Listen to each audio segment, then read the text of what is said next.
Durante la Segunda Guerra Mundial, la propaganda fue tan poderosa como las armas.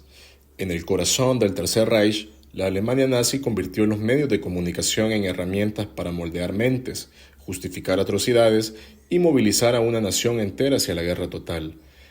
Este documental explorará cómo funcionaba esa maquinaria propagandística, sus mensajes, sus técnicas, su impacto en la sociedad y el legado que dejó en la comunicación política moderna.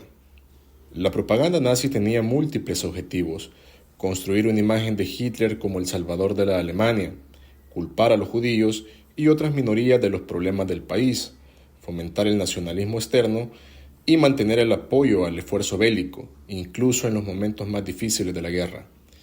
Uno de los mensajes más persistentes fue la idea de un enemigo interno: los judíos, los comunistas y los disidentes, que supuestamente amenazaban la pureza y la unidad del pueblo alemán.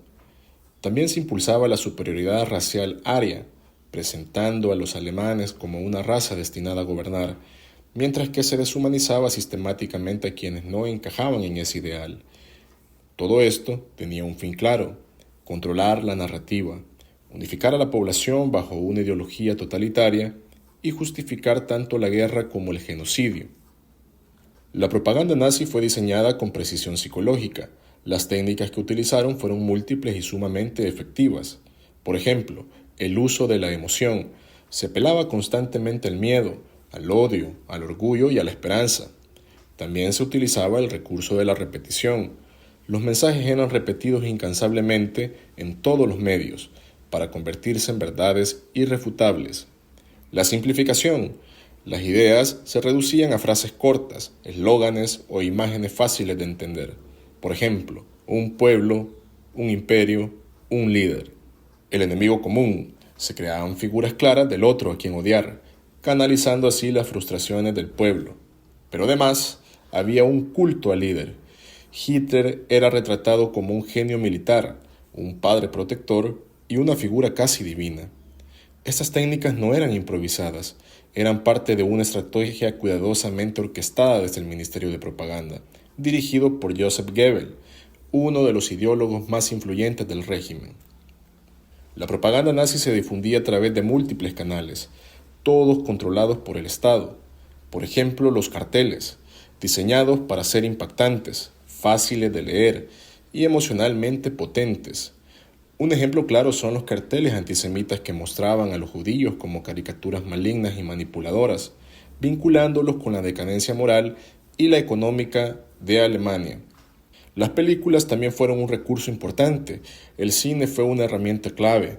Goebbels sabía que las imágenes en movimiento eran más influyentes que los textos. Películas como El triunfo de la voluntad glorificaban los congresos del partido nazi, mostrando un pueblo unido bajo el mando militar y, sobre todo, bajo el mando de Hitler.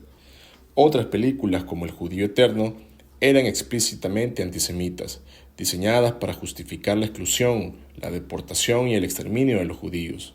Además, se hacía uso de los recursos como la radio. La radio en ese entonces era un medio masivo, fue el canal directo a los hogares alemanes. Hitler y Goebbels la usaban para transmitir discursos cuidadosamente escritos, en los que se mezclaban datos falsos, exageraciones y llamados a la unidad nacional. Se introdujo además una radio de bajo costo, diseñada para que todos los ciudadanos pudieran acceder a la propaganda oficial, excluyendo otras emisoras. La educación y la cultura fueron importantes también. En ese sentido, los niños eran adoctrinados en las escuelas y en las juventudes hitlerianas.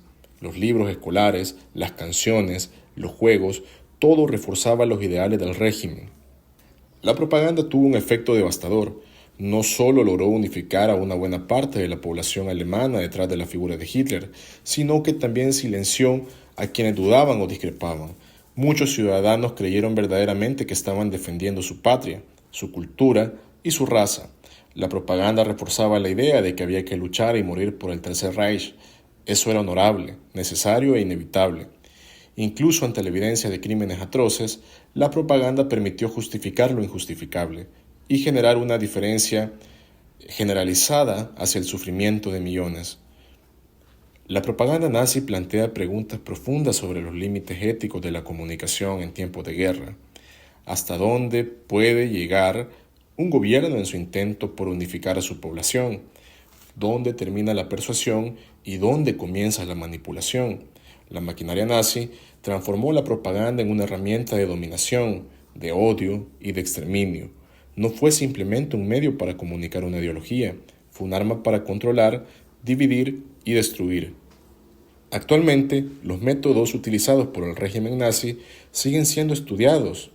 Por ejemplo, el uso extremo de la desinformación sistemática. En un mundo dominado por las redes sociales, los algoritmos y los discursos polarizados, el legado de esa propaganda nos recuerda lo peligroso que puede ser renunciar al pensamiento crítico. Porque cuando la verdad se convierte en una herramienta del poder, la realidad deja de ser lo que es y pasa a ser lo que conviene. La propaganda no mató directamente a nadie, pero preparó las mentes para aceptar el crimen.